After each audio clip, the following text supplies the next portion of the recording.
Bueno, muy buenas tardes a todas las personas, estudiantes, investigadores, público en general que nos siguen en esta mesa de las 6 de la tarde de la edición 26 del Congreso de Literatura Mexicana Contemporánea.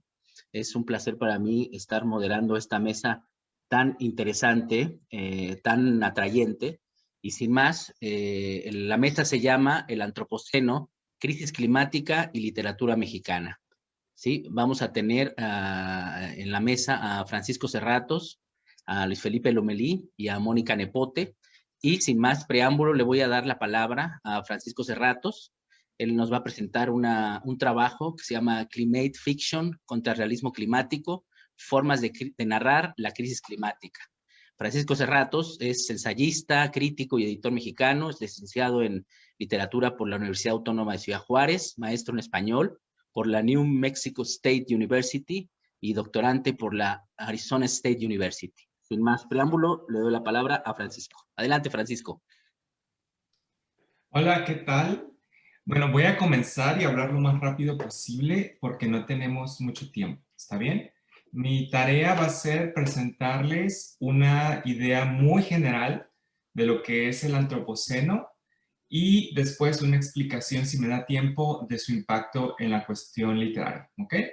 Bueno, el título de mi mesa, perdón, de mi texto, ya lo dijeron, la literatura ante la crisis climática o el título que mencionaron. Y bueno, lo primero que voy a hacer es explicarles el concepto de antropoceno, que es lo que nos tiene aquí.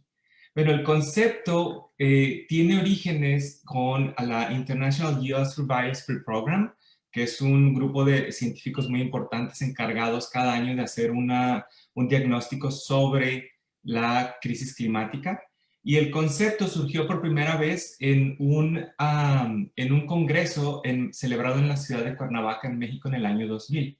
En ese congreso estuvo el famoso científico Paul Crutzen, que está aquí en la fotografía, premio Nobel de 1995, compartido, por cierto, con el mexicano Molina.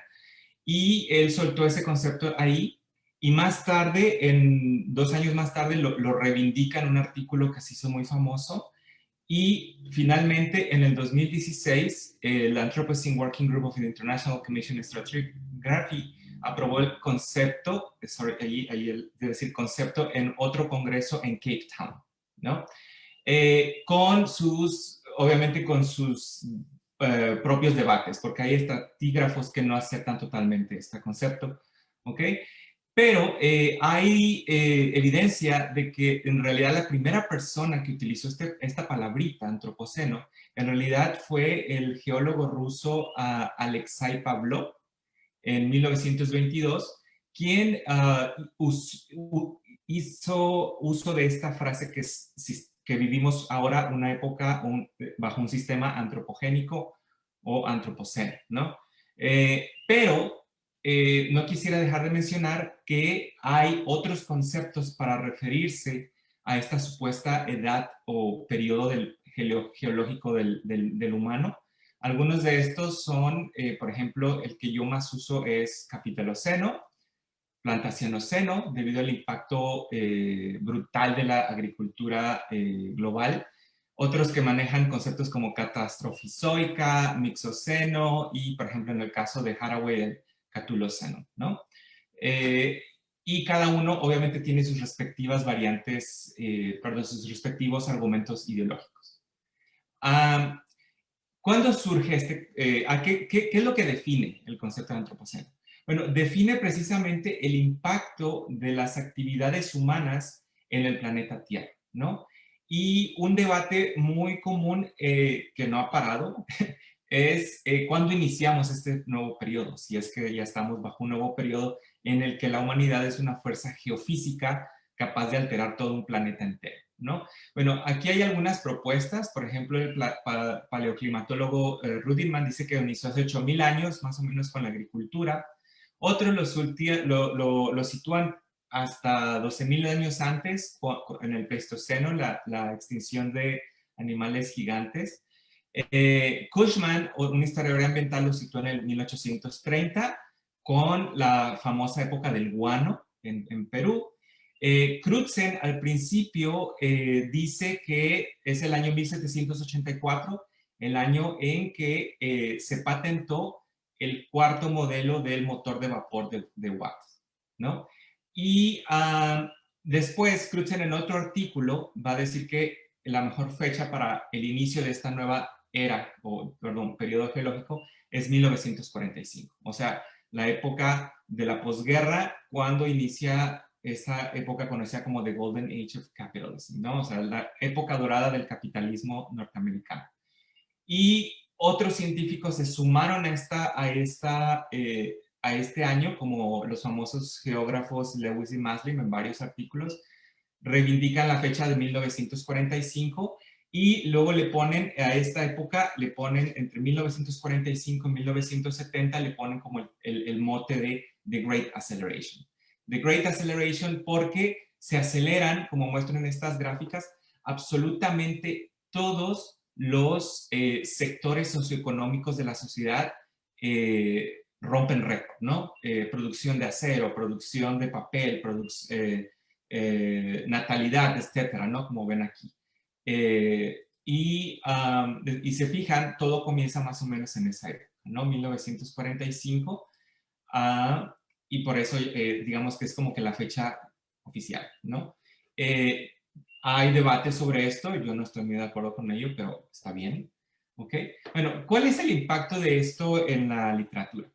Para ello voy a retomar las ideas del famoso escritor de la India llamado Amitabh Ghosh, que publicó en un libro que es The Great Derangement, el gran desvarío o el gran desequilibrio. Y en ese libro, Ghosh dice que la crisis climática vino a alterar completamente los imaginarios sociales, simbólicos, ¿no? de la literatura. Y que él no está de acuerdo, ¿verdad?, en atribuirle a la ciencia ficción a la tarea ¿verdad? de hablar de la crisis climática. En un momento explico más eso. Y él se pregunta ahí, ¿pero por qué? Dice, ¿acaso son las corrientes del calentamiento global demasiado salvajes como para navegar en las acostumbradas barcas de la narración? Es decir, para Ghosh hay como que una disyuntiva entre la realidad climática que vimos hoy, que es tan urgente, y contra esta pasividad de la gran literatura global, ¿no? Que es la que más vende hoy. Y dice que eso se debe a un aspecto inherente a la literatura que él rastrea hasta el realismo del siglo XIX, que es la siguiente: la improbabilidad de un evento, como en la crisis climática. ¿Por qué? Dice lo siguiente, ¿no? Cito aquí de nuevo, dice, pero la verdad es que como ahora se reconoce ampliamente, hemos entrado en un momento en que lo salvaje se ha convertido en la norma. Si ciertas formas literarias no sortean estos torrentes, entonces habrán fallado. Y sus fallas tendrán que ser pensadas como el aspecto de un fracaso imaginativo y cultural más amplio, uno que yace en el corazón de la crisis climática. Es decir, Ghosh desde un principio ya marca una falla moral en la literatura contemporánea, por esa razón, ¿no? Y dice él que esto se debe a que la novela moderna se enfocaban, las narraciones se enfocaban en lo extraordinario, en lo improbable, y que la novela funciona a partir del siglo XIX, a partir del escamoteo o de ocultar lo extraordinario con un velo de monotonía realista, ¿no? Y cita al famoso crítico literario Franco Moretti, que dice que la literatura desde el siglo XIX está llena de fillers. Y los fillers o rellenos, dice, funcionan de manera muy similar a los buenos modales tan importantes en Jane Austen. Ambos son mecanismos diseñados para mantener la narratividad de la vida bajo control, para dar una regularidad, un estilo a la existencia. Es decir, ocultar lo sobrenatural, lo extraordinario, ¿verdad? Los eventos catastróficos bajo un velo burgués de realismo que inicia con la novela del siglo XIX, ¿no? Y después, ¿verdad? Dice ahí, entonces, ¿Cómo narrar? Dice, los rellenos son un intento de racionalizar el universo novelístico, convertirlo en un mundo de pocas sorpresas, menos aventuras y ningún milagro. Pero dice Ghosh, esto no coincide con la realidad actual, porque estamos viviendo eventos anómalos, catastróficos cada año. Entonces dice, ¿cómo narrar entonces un periodo histórico donde lo improbable es ahora lo rutinario? ¿No? Un ejemplo que yo siempre doy es este, ¿no? Los famosos incendios pasados en Australia, en donde perecieron 1.000 millones de animales, que fueron, estoy seguro que vieron las noticias, fueron apocalípticos. Es decir, ¿sí o sea, para él hay como un desfase entre este realismo literario global y los eventos que estamos viviendo, que son realmente impactantes y catastróficos, ¿no? Entonces, para él la novela, de la que es el género en el que él se enfoca, como que no puede regurgitar todavía esta nueva realidad climática, ¿no? Y si nosotros nos pensamos 1.000 millones de animales, bueno, también doy casi siempre este ejemplo para poner en perspectiva qué significa este evento, ¿no? Por ejemplo, desde el 1970, 60% de la fauna, de la población de la zona ha disminuido. Y los humanos, la literatura como que no logra realmente abarcar la totalidad de este tipo de eventos tan terribles, ¿no? Solo para poner en perspectiva, doy también este ejemplo. Por ejemplo, Mike Barrett dice, uno de los directivos del Fondo Mundial para la Naturaleza dice, si hubiera una disminución del 60% en la población humana, eso sería equivalente a vaciar América del Norte, América del Sur, África, Europa, China y Oceanía. Esa es la escala de lo que hemos hecho y la literatura no sabe cómo. No sabe cómo expresar esta tragedia, ¿no? Esta es la teoría de Ghosh. Y luego se pregunta, y con esto termino mi primera intervención para darle paso a Mónica, dice, pero en la era del calentamiento global, nada está muy lejos. No hay lugar en el que las expectativas ordenadas de la vida burguesa tengan influencia indiscutible. Es como si nuestra tierra se hubiera convertido en una crítica literaria y se estuviera riendo de Flaubert, de Chatterjee y similares, burlándose de se burla de los acontecimientos prodigiosos que ocurren tan a menudo en romances y épicos. Entonces, mi pregunta para pasarle la batuta a mis compañeros es la siguiente. La Tierra se ha convertido en una crítica literaria y su juicio, al parecer, es muy severo. Y mi pregunta es esta. ¿Qué piensan de esta postura de Amitav Ghosh? ¿Qué se ha hecho? ¿Qué se necesita hacer? Y bueno, les paso la palabra.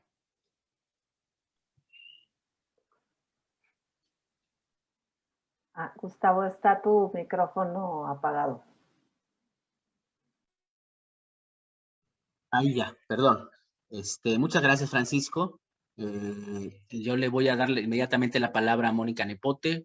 Voy a presentarla muy brevemente. Es escritora, editora, gestora. Ha publicado, entre otros libros, Trazos de Noche Herida, en el Fondo Editorial Tierra Adentro, Islario, en Filo de Caballos, Hechos Diversos, en Ediciones Acapulco, entre otros más. Y ella nos va a presentar este trabajo que ha titulado Narrar la tormenta. Adelante, Mónica. Gracias, Gustavo. Pues muchas gracias a la UTEP por invitarme aquí a participar. Estoy muy contenta de hablar de un tema tan rudo. Es difícil, aunque me vean sonriendo, estoy muy preocupada.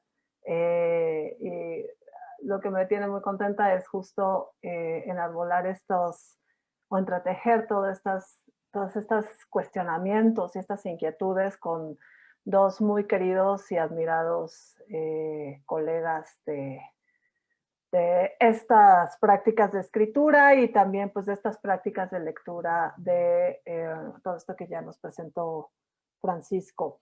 la pregunta es bien complicada, ¿no? Como la propones, Francisco.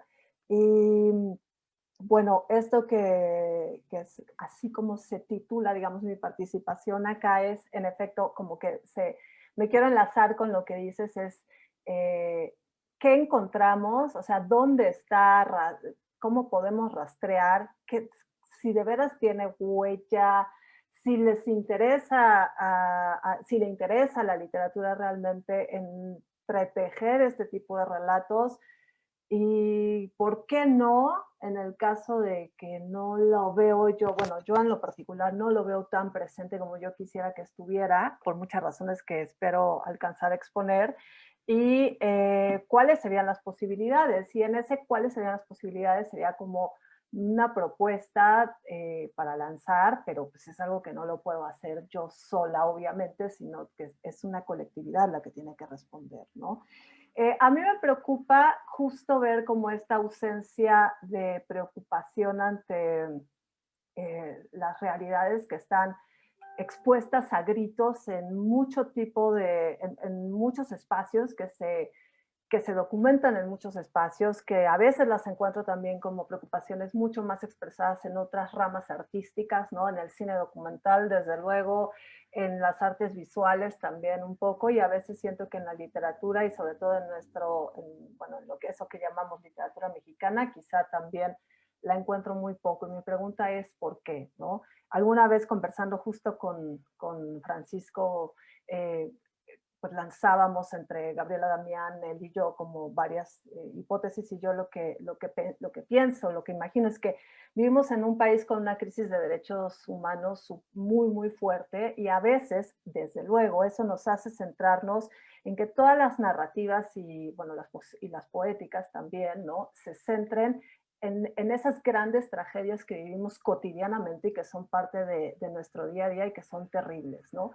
Sin embargo, una de las cosas que para mí resultan cada vez más evidentes es que toda esta crisis de derechos humanos se entreteje con esta cuestión de crisis y de emergencia climática. ¿Por qué? Porque todo lo que se provoca también a partir de esta precarización no quiero llamarlo de los recursos, porque esa es justo como la forma equivocada de hablar de estas fuentes de vida que están de lo vivo que está en el planeta. Se piensa como si esos recursos fueran inagotables y además se objetualizan y hay como un derecho ahí a extractivizar, ¿no? Entonces, pero creo que justo tener las crisis de agua que tenemos, las crisis climáticas, construyen en sí todo un tejido complejísimo de violencias que a veces la literatura solamente ve un punto, ¿no? O una parte del tejido. Y es en cómo repercute en las vidas, ¿no? Y sobre todo en políticas o en ejercicios de muerte, ¿no? Y creo que esa es como una de las cosas que me gustaría así dejar puestas sobre la mesa. El fondo que me puse ahorita para mi intervención, esto que vemos aquí, es el casi extinto glaciar del Iztaccíhuatl. Es uno de los glaciares que tenía, bueno, este es el glaciar principal, el de La Panza. Esta imagen es de María Paula Martínez, una amiga muy querida, fotógrafa, montañista y dronera. Esta es una imagen que hizo con un dron en el 2018. Y aquí lo que estamos viendo es una tragedia. Y esto o sea, hay una propuesta también de algún geólogo cuyo nombre no recuerdo ahora, como de poner en la montaña una placa que hable de la muerte, como que recuerde la muerte del glaciar o que enfatice la muerte del glaciar. Pero también tenemos que pensar que eso no nada más es como un hecho que sucede y no tiene otras consecuencias. De los glaciares depende la vida y la sustentabilidad de la vida de un ecosistema muy complejo alrededor de las montañas, que por supuesto, como todo ecosistema, o ya me dirás, Luis Felipe, si es más correcto hablar de biomas o que de ecosistemas, que enlaza vida vegetal, vida animal y por supuesto vida humana. Y creo que una de las alternativas, insisto, como importantes es proponer o preguntarnos de qué forma, si ya lo sabemos por otras disciplinas, si lo sabemos por los estudios de biología, de geología o de como muchas otras herramientas que vienen desde los estudios científicos, que todo está relacionado, digamos, o que la vida humana es un sistema de relaciones con otras formas de vida no humana que también podríamos darle la categorización de sujetos, como sí lo han hecho los pueblos originarios, ¿no? De origen, y que lo siguen sosteniendo, y a quienes ahora también vemos con este interés por conocer o por rescatar, no sé si rescatar es el término adecuado, pero como por recuperar o por apropiar en el mejor sentido, o por retomar o por parafrasear, ¿no? Formas de cómo tejernos con eso que es tan importante como la vida humana. Y creo que pues les está, algo que escuché decir hace poco a un amigo que es artista, que se llama Daniel Escamilla, que él ha estado trabajando en los últimos años con el tema de la composta, haciendo como una investigación muy profunda, activa, no experimental con la composta. Bueno, me refiero o sea, a trabajando directamente haciendo, composteando, pero también haciendo una investigación histórica del origen del término, de la tradición de hacer composta y demás, y está trabajando como artista con esas imágenes. Él decía, por ejemplo, que en algún punto él se había cansado de que el sujeto de la representación dentro del arte fuera siempre lo humano, que él al menos lo había tomado como punto de partida ya para que su trabajo representara esas otras formas de existencia. Y eso me parece como una apuesta interesante que enfatiza y que se preocupa por el hecho de pensar pues estas realidades que no podemos hacer como si no existieran. ¿Por qué eso? Porque es un sistema también que se relaciona con formas, con la manera en cómo estamos anclados en el mundo, con formas de consumo y un montón de cosas que ya sabemos, y tampoco se trataría igual de volvernos al 100% responsables o solo somos nosotros como agentes humanos o como individuos e individuos de quienes depende la salvación, vamos a ponerlo ese término así también como propuesta y como duda, ¿no? Pero tampoco nosotros nos toca como la restauración, porque más bien tendríamos que hacer como un cuestionamiento de formas de producción, y donde el capitalismo desde luego pues tiene ahí como toda la sartén por el mango, o el, el bueno, el capitalismo provocando este capitaloceno, ¿no? Y otra cosa más que quería decir, que no sé si alcance o para una segunda vuelta, no sé cómo estoy de tiempos, pero... Tienes unos minutos. Ok. La duda y adelante. Sí, Sí. Bueno, a mí me gustaría decir también que justo que en las textualidades donde yo encuentro como estas preocupaciones expuestas, escritas y propuestas, ¿no? Uno de esos casos es el proyecto que se llama la Enciclopedia de las Cosas Vivas y Muertas del Lago de Texcoco, que es de Adriana Salazar, una artista colombiana que vive en México y que ha estado investigando toda una serie de situaciones en torno al lago de Texcoco, tal cual como lo dice, pero también desmontando esa idea o cuestionando esa idea de enciclopedia, ¿no? Y a partir justo de entradas enciclopédicas, a la manera de, ella propone, voy a compartir rapidísimamente mi pantalla, a ver si lo logro, no lo sé, creo que no lo voy a lograr muy bien, pero ella propone pues como una especie de glosario.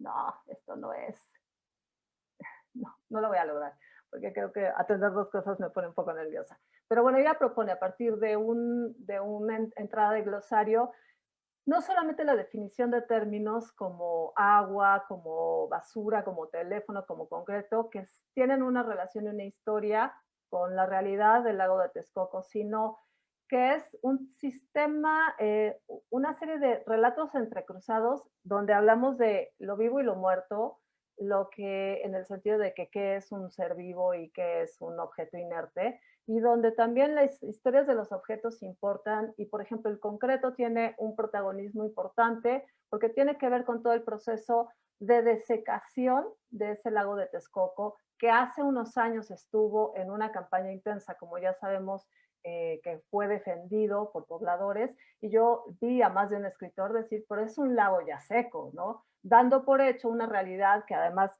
no es exactamente así, no es que el lago se haya secado por sí solo como una especie de evento en el que nadie participó, sino que fue un proyecto desarrollado para desecar y que la inexistencia de ese lago traería severas consecuencias de contaminantes y de enfermedades para todos los que vivimos en esta ciudad y en toda la zona de la cuenca.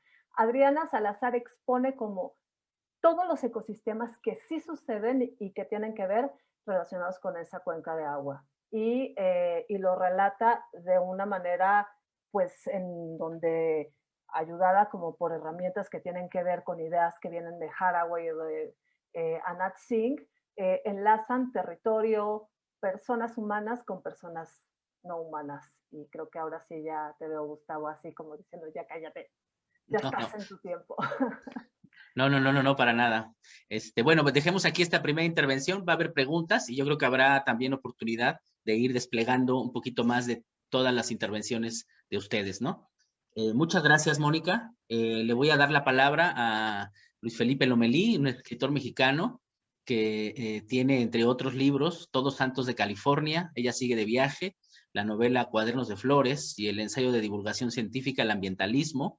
Él nos va a presentar, bueno, es ingeniero físico industrial, ¿no? Por el Tecnológico de Monterrey y tiene ahí una maestría, ¿no?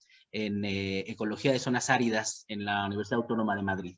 Nos va a presentar el trabajo La naturaleza desde el mundo que no importa, descentralizar la ecocrítica. Adelante, Luis Felipe. Muchas gracias, Gustavo. Gracias a todos. Como cualquiera de los aquí presentes, podríamos hablar como por horas. Y de hecho había preparado algo más grande y luego lo reduje. Entonces, si les suena muy incoherente, pues es totalmente culpa mía. Entonces voy a tratar de hacer como un pequeño viajecito por la literatura. Una de las razones por las cuales me salí de la ecología fue porque la ecología carece de datos. Entonces, no se puede hacer muchas cosas en ecología porque no hay con qué hacerlas y las ciencias son como muy rígidas en este asunto de necesitar los datos para hacer los modelos, etc. Y a mí me pareció que la literatura tenía esos datos de los cuales carecía la ecología como ciencia, aunque obviamente no se pueden tratar esos datos como si fueran datos científicos, ¿no? Entonces, y creo que también viendo estas diferentes novelas o cuentos de la literatura latinoamericana, podemos hacer diferentes formas de ecocrítica. No voy a hablar de todas las que se me ocurren, sino, y para compaginar con lo que decía hace rato, Francisco, cómo se puede compaginar con ciertas definiciones de antropoceno.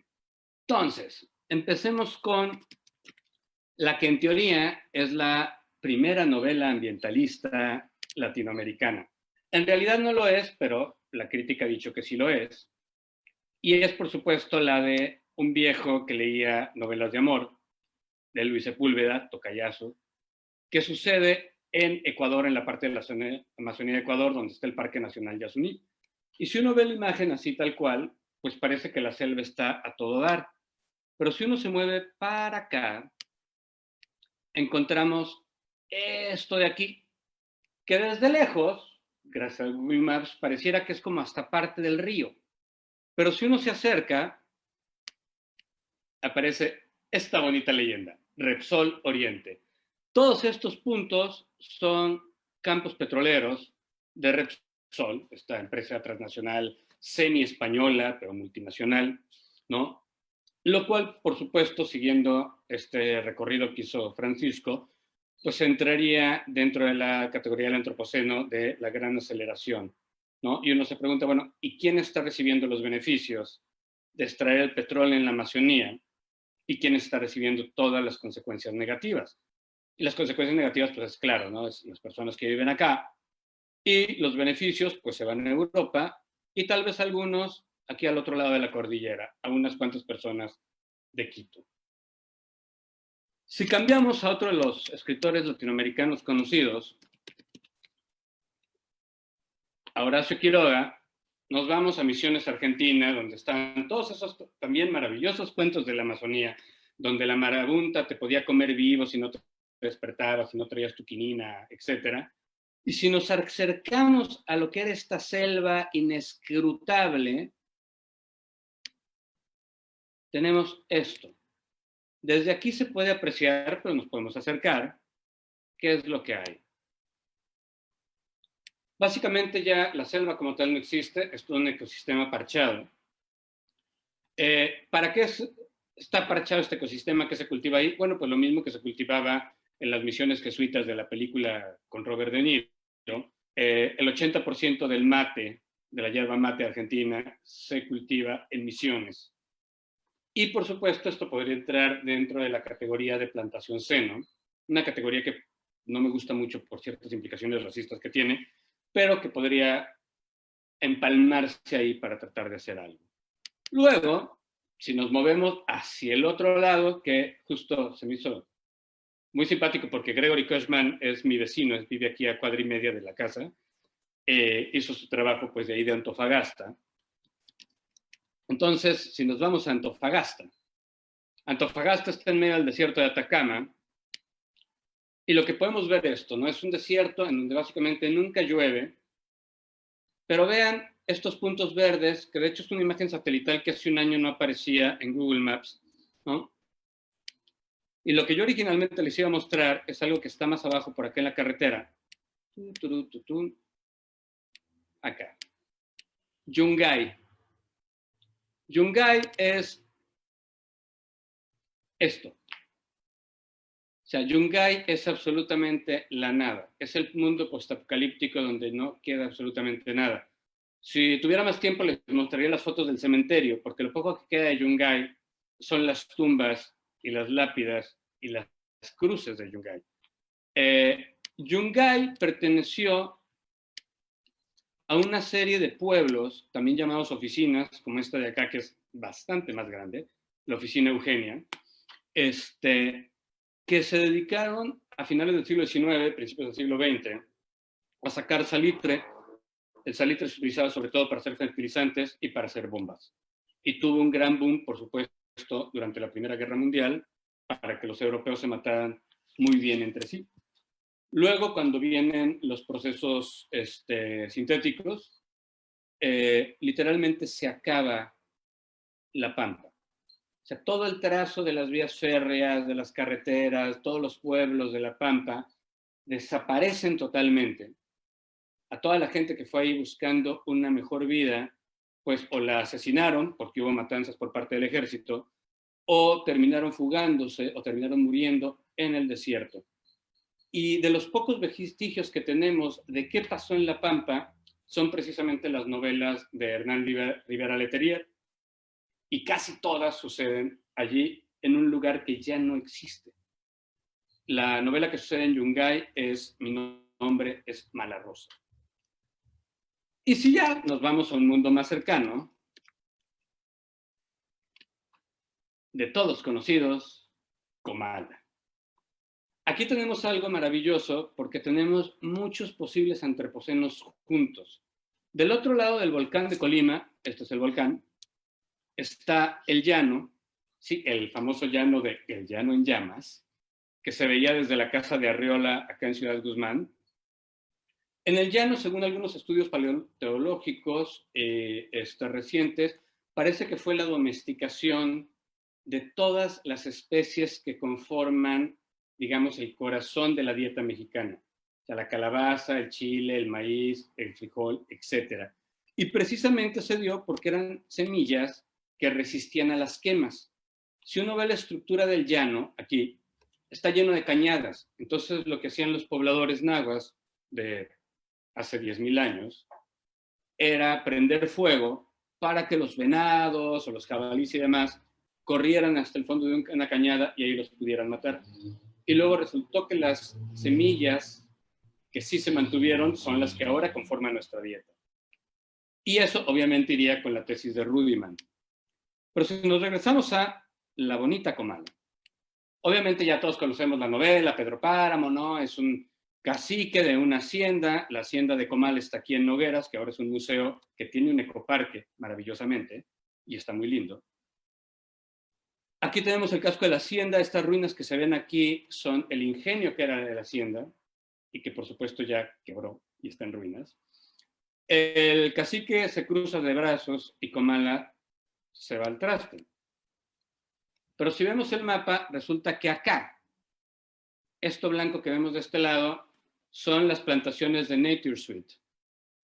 Todos estos jitomatitos cambray, las zarzamoras, frambuesas, blueberries y otras frutillas que nos encantan a los que somos progres y conscientes de la naturaleza, se producen en plantaciones como esta y muchas en esta plantación que está al lado de Comala, en donde, por supuesto, les pagan tantito más del salario mínimo y hay un cercado alucinante de explotación a los trabajadores. No sé cómo ando de tiempo para poner el último ejemplo, Gustavo. No sé. Yo creo que tienes unos minutos todavía, Luis Felipe, adelante. Ah, perfecto. Entonces vamos con otra novela de otro monstruo jalisciense, La Tierra Pródiga, que seguimos aquí en esta zona de Jalisco. Toda la costa de Jalisco y Colima se tardó muchísimo tiempo en poblar debido al clima. Y La Tierra Pródiga, de El bueno de Agustín Yáñez, puede ser leída como una novela prístina, es decir, como una novela que sigue las líneas de el Sierra Club o de Greenpeace o de World Wildlife Fund, en donde Agustín Yáñez está lamentando el ecocidio que va a suceder en la costa de Jalisco debido al turismo.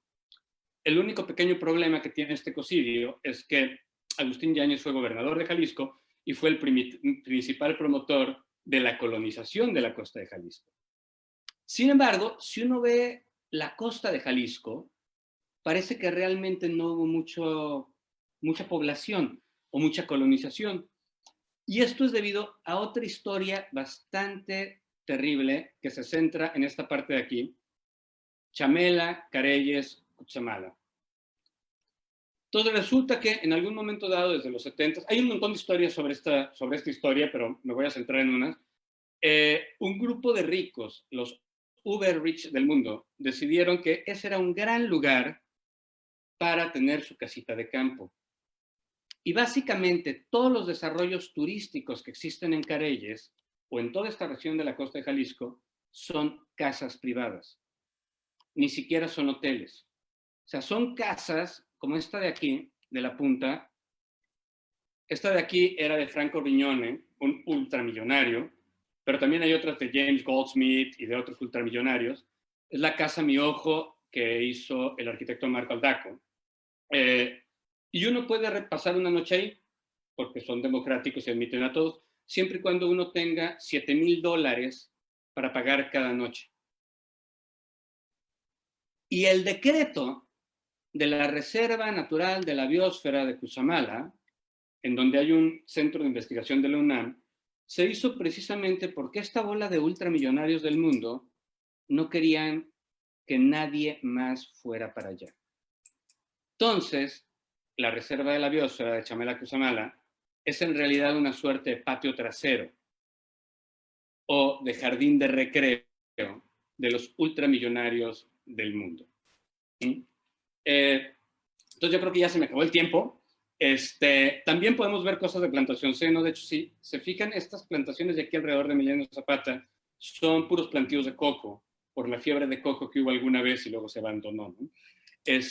Pero en todos estos casos es muy palpable en las imágenes satelitales contrastadas con la literatura qué había, qué hay ahora, quién disfruta de lo que hay ahora y quién sufre lo que hay ahora o lo que hubo. Y pues ahí la dejo. Muy bien, pues muchísimas gracias, Luis Felipe. Vamos a tener una sesión de preguntas. Yo les invito a las personas que nos están siguiendo que si quieren hacer alguna pregunta, algún comentario, profundizar en algún aspecto del cual hayan hablado ustedes, pues es el momento de hacerlo. A mí me llama mucho la atención que yo entiendo que hay poco tiempo para que desarrollen el tema y apenas nos han dado una presentación casi del tema, ¿no? Pero, por ejemplo, me gustaría saber ya muy concretamente algún tipo de relato, ¿no? En los tres casos, digamos, de los tres enfoques, que pudiéramos seguir como lectores. Vaya, me han hecho irme a lecturas de literatura mexicana y latinoamericana, preguntándome hasta dónde llega el alcance de los precursores de esta ecocrítica, como le llama Luis Felipe, ¿no? Si, por ejemplo, la novela de la tierra latinoamericana, ¿no? De Rómulo Gallegos, ya hay algo que podríamos llamar, no algo como tal, pero sí ciertos precursores de estos enfoques, ¿no? Y que quizás en autores y autoras contemporáneos, ¿dónde podríamos encontrar algunos ejemplos narrativos? Por ejemplo, de lo que plantea Mónica tan sugerente, quienes narran las tormentas, digámoslo así, y cómo lo hacen, ¿no? Yo lo dejo así, es una inquietud del lector, ¿no? Genuina de a partir de lo interesante y los problemas que se derivan de lo que están planteando. A ver, si quieren, vamos, igual por orden, ¿qué les parece si Francisco, Mónica y Luis Felipe, ¿sí? Adelante, Francisco. Sí, bueno, siguiendo con la idea de Lomelí, que lo expuso muy bien con ejemplos muy concretos, desde el momento en que Latinoamérica fue fundada como una cantera de extracción de recursos naturales a partir de la llegada de los europeos, y desde el momento en que comenzamos a producir literatura en ese continente, podemos leer casi todo documento como una declaración ambiental. Desde las minas de Mita en Potosí, desde esa época podemos tener eso. Entonces, otros ejemplos podría ser, por ejemplo, la novela de la selva con el caucho en Colombia, que causó genocidios, exterminios, una cosa terrible. Los ejemplos que nos da Lomelí también, ¿qué quiere decir esto? Que en realidad sí tenemos ejemplos, pero a lo que yo iba con lo que expuse de Ghosh, es que Ghosh, a pesar de que es una persona que creció en la India, él está escribiendo viendo hacia el norte. Porque si hay un continente que ha sido igualmente explotado, igual que Latinoamérica, eso es la India. Y toda la literatura que se ha escrito en la India, toda también puede leerse como una declaración ambiental.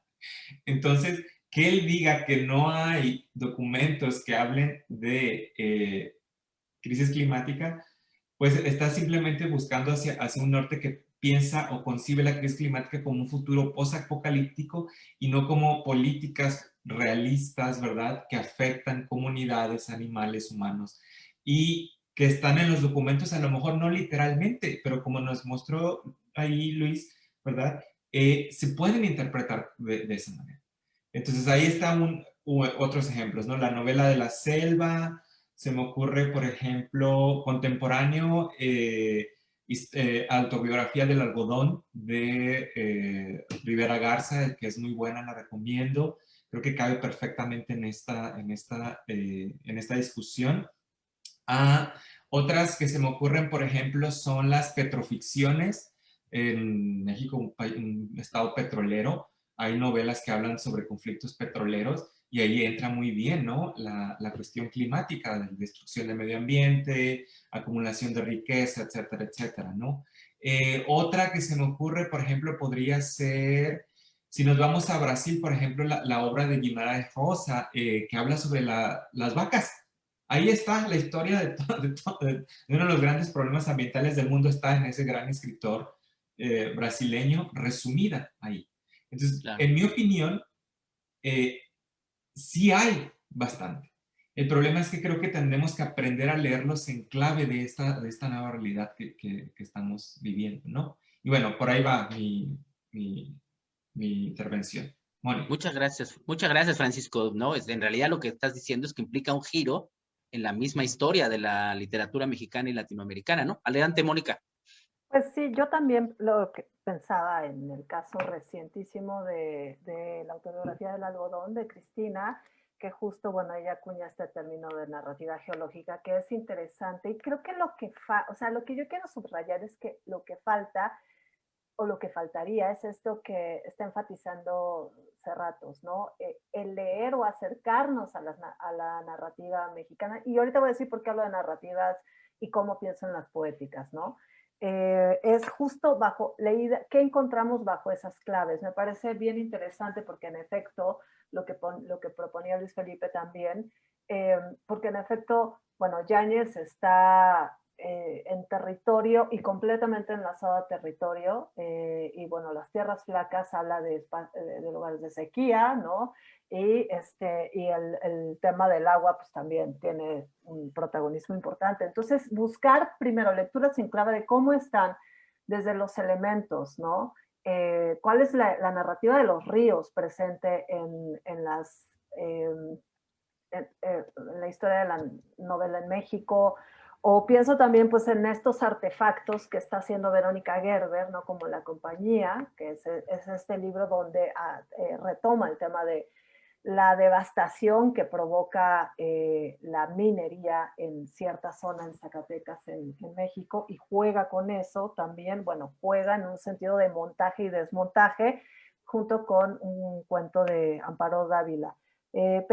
Hablo de narrativas para enfatizar sobre todo las narrativas del territorio, por así decir, me enfoco en territorio porque ahí encuentro que está el todo, ¿no? Que están, el territorio es el sistema de relaciones y también como las personas no humanas que pueden estar ahí. Y hablo de personas no humanas porque enfatiza también el lado de verlos como sujetos y no como objetos. ¿Cuáles serían entonces las narrativas, por ejemplo, de los lobos o de los bisontes, ¿no? O de que están ahora como recuperándose en unos campañas extrañas de repente, porque quien pone el dinero para la vida y la sustentabilidad y la conservación son las mismas empresas que tienen por otro lado una devastación. Es muy complejo y complicado y hay que verlo como con lupa y como hacer crítica desde ese lugar.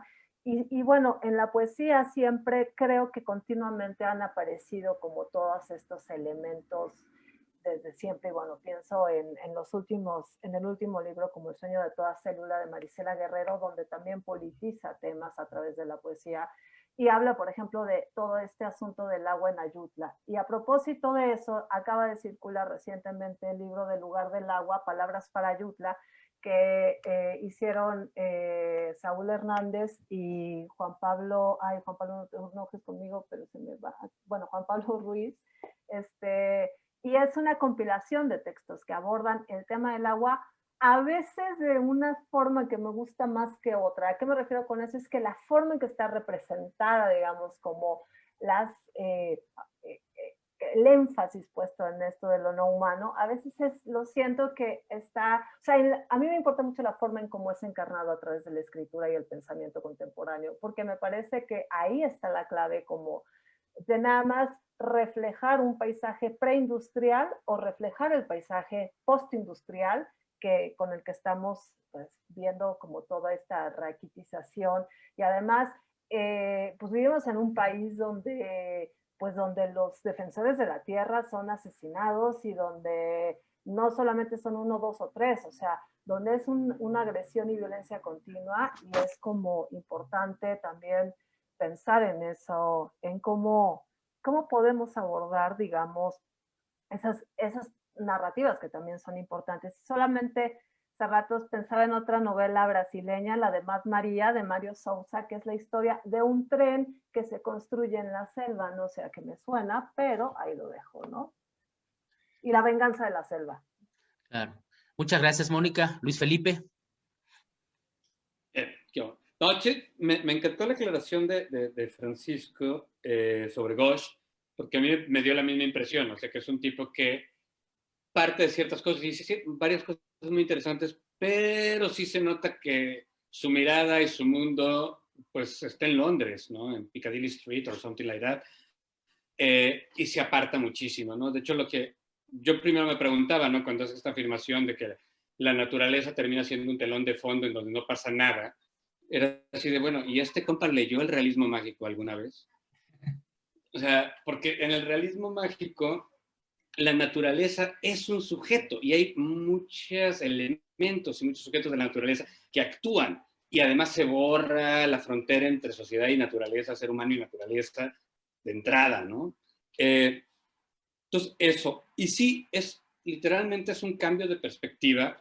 Y aquí hay otra historia que es como tragicómica, porque esta idea del cambio de perspectiva, de cómo volver a leernos lo que ya sabemos desde otro punto de vista, aparece en una reunión que tiene lugar en Perú en los 80s o finales de los 70s, en donde Alberto Flores Galindo acuña el término ecologismo de los pobres, en donde básicamente dice que un montón de las luchas sociales que ha habido en los últimos 500 años en América tienen siempre un componente ambiental, pero siempre se han leído como movimientos agrarios, movimientos de campesinos, movimientos obreros, movimientos pero tenían un componente ambiental y había que tomarlo de ahí. Luego este término lo retoman Ramachandra Gupta y John Martínez Salier y lo hacen famoso en español desde Barcelona, ¿no? El ambientalismo de los pobres. Y en los últimos años, un gringo, Rob Nixon, lo vuelve a tomar y ahora se le llama, bueno, Environmentalism of the Poor. Pero en cada una de estas traducciones hay una suerte de edulcoramiento del término y de volverlo cada vez más light. Y ya el libro de Nixon, pues no se parece nada a esta pasión que tenía Flores Galindo, ¿no? Para hablar del término. Entonces, bueno, sí, creo que se puede leer básicamente casi toda la narrativa latinoamericana o africana o de la India desde esta clave. Obviamente, no toda, porque siempre ha habido escritores cuya idea es la misma de Amitav Ghosh. O sea, su idea es triunfar en París o en Londres o en algún centro de estos y la naturaleza totalmente desaparece y simplemente copian un esquema mental de los otros. Sobre novelas o textos contemporáneos, bueno, a mí me gustó mucho un cuentito de Andrea Chapela, que ganó el Gilberto Owen el año pasado, que sacó el libro Almadía, no recuerdo ahorita el nombre del libro, pero bueno, pongan Andrea Chapela Almadía. También me gustó, en una línea totalmente diferente, la novela de Daniel Rodríguez Barrón, La soledad de los animales, que es más bien como lo que han llamado bad environmentalism, que es este ambientalismo cínico, pero a partir del cinismo nos permite plantearnos más cosas. Obviamente no es un invento gringo, el bad environmentalism, ni es un invento de Barrón, o sea, es el mismo tipo de ambientalismo que encontramos en esta fabulosa cumbia de los Joao, la de vamos a la playa, porque acaba de explotar la bomba atómica, y entonces el aire es radiactivo y mece mis cabellos, o en las canciones del personal, ¿no? De nosotros somos los marranos, nos divertimos como enanos. En fin, creo que hay muchas obras en las que se puede leer esto, pero ya no quito más el tiempo. También pensaba, perdón, en Jaskin Melchi, que también él ha estado en los últimos años como muy en ese rubro desde la poesía, ¿no? Desde pensando las ecologías y la relación con la naturaleza desde la poesía. Claro. Muy bien, gracias, Mónica, Luis Felipe. Yo estaba pensando que hay un género que también se puede incorporar este análisis de literatura mexicana y que pienso inmediatamente en el ensayo literario político de Yasnaya Aguilar, claro. donde hay una descripción narrativa que también conceptualiza, ¿no? Y que también va denunciando desde un aquí de su propio territorio, este asedio criminal, ¿no? A Ayutla, ¿no? Del cual todos conocemos, y es muy lamentable que ni siquiera el gobierno federal ni los gobiernos locales puedan hacer nada contra eso. Que también creo que ahí hay un registro muy importante que es al mismo tiempo narrativo y que también tiene su parte política y conceptual, ¿no? Bueno, oye, pero poesía nos faltaron muchísimos, o sea. Sí, falta muchísimo, o sea. Florentino Solano, Balán Rodrigo. Y muchos también escritores en lenguas originarias que pues, desde luego, o sea, el punto, o sea, la forma en cómo están tejidos también es como se teje la cotidianidad y como decía, la relación con el entorno está puesta de otra forma que ahora estamos mirando O sea, no solamente nosotros, sino, bueno, desde allá los vecinos de mis compañeros, ¿no? Que están, o sea, los mismos académicos gringos están diciendo, bueno, es que quizá los pueblos originarios, aquí están las respuestas, descubrieron en el 2020, ¿no? Una cosa que si bien también nosotros tenemos claro que existe, ahora surge con una desesperada pregunta de cómo la encarnamos, ¿no? O sea, cómo no nomás la vemos para allá, sino cómo nos la traemos y cómo la apropiamos en contextos urbanos, en no tan urbanos, en fin. Claro. Claro, esto que dice Mónica es importantísimo. También hay una potente expresión poética en lenguas originarias y en clave de diversidad lingüística, que también vendrían a problematizar la noción de literatura mexicana. Pero eso sería motivo de 2 congresos más, ¿no? Nada más, hay una pregunta última del público que al doctor Serratos dice, comentó que la literatura podía tener fallas morales. ¿Cómo es posible esto? Bueno, no lo dije yo, lo dijo el autor que cité, Amitav Ghosh, que la literatura ha fallado moralmente ante la crisis climática. Nada más para aclarar eso, no lo dije yo, lo dijo él. Estoy de acuerdo y estoy en desacuerdo, obviamente, ¿no? Desde el momento en que toda la literatura, ¿verdad? O un escritor se pone a escribir, ya hay una cuestión moral, ¿no? Ahí. Pero es muy subjetivo eso, ¿no? Claro. Pero no lo dije yo, lo dijo Amitav Ghosh en relación a la respuesta literaria ante la crisis. ¿Okay? Claro, incluso yo diría que hay una dimensión ética, ¿no? Sobre la cual se puede Sí, problematizar. sobre todo ética, exacto. Sí, muy bien. Miren, tenemos 5 minutos, les puedo dar 1 minuto y medio a cada quien para si quiere hacer un comentario final y nos vamos con eso, ¿no? Si quieren empezamos ahora al revés con Luis Felipe, Mónica y Alejandro, ¿no? Ahí en la torre. Francisco, perdón. Bueno, una de las cosas que se me olvidó en este asunto del Plantazoceno, Capitaloceno, tururú, es este final, ¿no? De Pedro Páramo, ¿no? De me voy a cruzar de quebrazos, y luego se fue desmoronando, es un final que solo tiene sentido si se piensa a partir de las cash crops, es decir, de los cultivos que se pueden vender en el mercado internacional. Es decir, si tienes un pueblo que depende de la caña o que depende de la ocra, del coco, de cualquiera de estos cultivos que se venden en Europa o en Estados Unidos, etcétera, pues claro, si el patrón decide ya no hacer nada, o el cacique decide ya no hacer nada, se cortan las líneas de comunicación y pues la gente no come azúcar, ¿no? Es algo que no pasa cuando tienes otro sistema de producción. O sea, cuando tienes una milpa de autosustento o una chacra de autosustento, si el cacique se cruza de brazos, todos los demás seguimos comiendo tranquilamente, ¿no? Pero sí pasa solo dentro de este sistema de globalización. Y ahí también se complica un poco bastante el asunto de la globalización con estas cuestiones de las especies endémicas y anexas, porque justo allí en Comala, de hecho ni siquiera en todo Comala, o sea, solo en 3 calles que van de Nogueras, de la hacienda a Comala, literalmente uno tiene especies de los 5 continentes.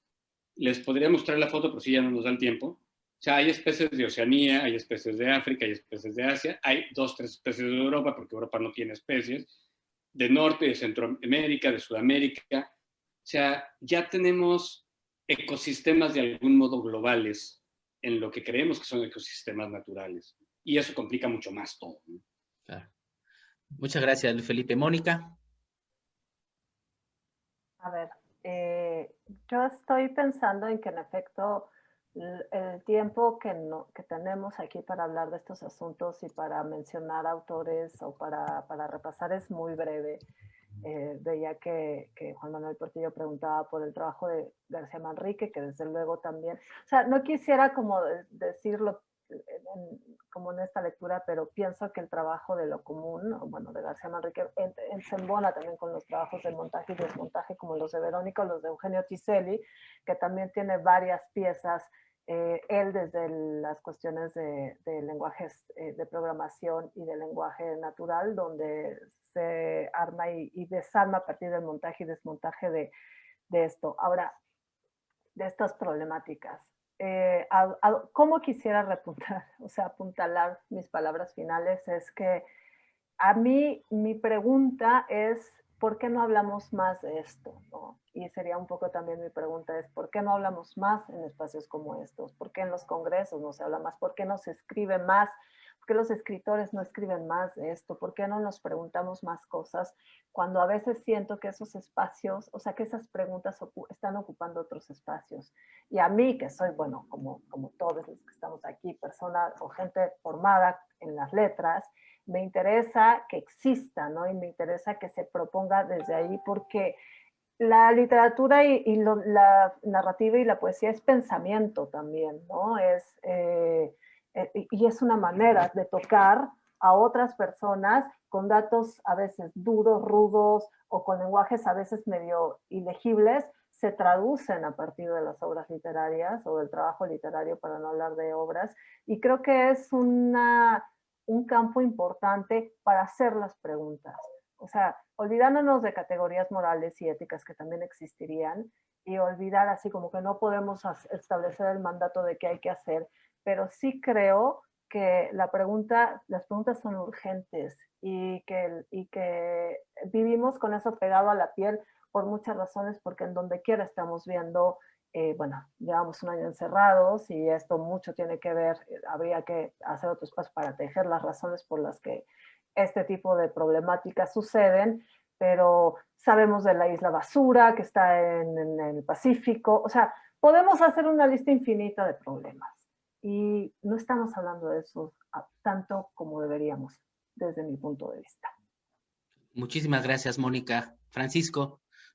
Y solo para continuar con la idea de Mónica también, hay que recordar que en México no hay ningún programa de humanismo ambiental, de formación de estudiantes que estudien historia ambiental, que lean literatura desde el punto de vista ambiental. Y con esto no me refiero a programas de ecología, porque como dijo Luis, eso ya es otro rollo muy independiente, pero cuando nosotros cuestionamos, por ejemplo, la idea del antropoceno, que hay varios capítulos seno, etcétera, ya hay intervenciones humanísticas hacia la ciencia, de preguntas que la ciencia no está respondiendo. Y bueno, solamente quisiera apuntar eso, que no hay un diplomado o un programa de humanismo ambiental en México, no en ninguna universidad. Eso es muy grave en tiempo de crisis climática. A raíz de esto, yo me despediría diciendo lo mismo, que no se habla lo suficiente, pero que se puede empezar a hablar, que se puede empezar a leer. Y si a ti te gusta escribir, que se puede empezar a escribir, ¿verdad? A partir de ahí. Creo yo, creo que todo escritor cuando toma la pluma para crear, siempre hay una demanda ética o moral detrás de decir algo que él siente o ella siente que nadie más está diciendo. Y creo que por ahí va, tener esa curiosidad y empezar a hablar, hacer redes de trabajo, grupos de lectura, etcétera, etcétera, y empezar a imponer esta conversación en esos espacios, ¿verdad? En los que ya están hasta cierto punto muchos temas caducados y que hay que refrescar, ¿no? Con estas preocupaciones. Y con eso me despido, ¿no? Hay que hablar más del tema, pero sobre todo también hay que leer más del tema y escribir más del tema. Claro. Bueno, muchísimas gracias, Francisco. Le damos también las gracias a las personas que nos siguen, ¿no? En esta transmisión virtual. Gracias a la UTEP, a los organizadores, y los dejamos para que pasen no se queden en la siguiente mesa que va a empezar en unos momentos, que se titula Narrativas Mediáticas del México Securitario. Muchísimas gracias y buenas noches a todos.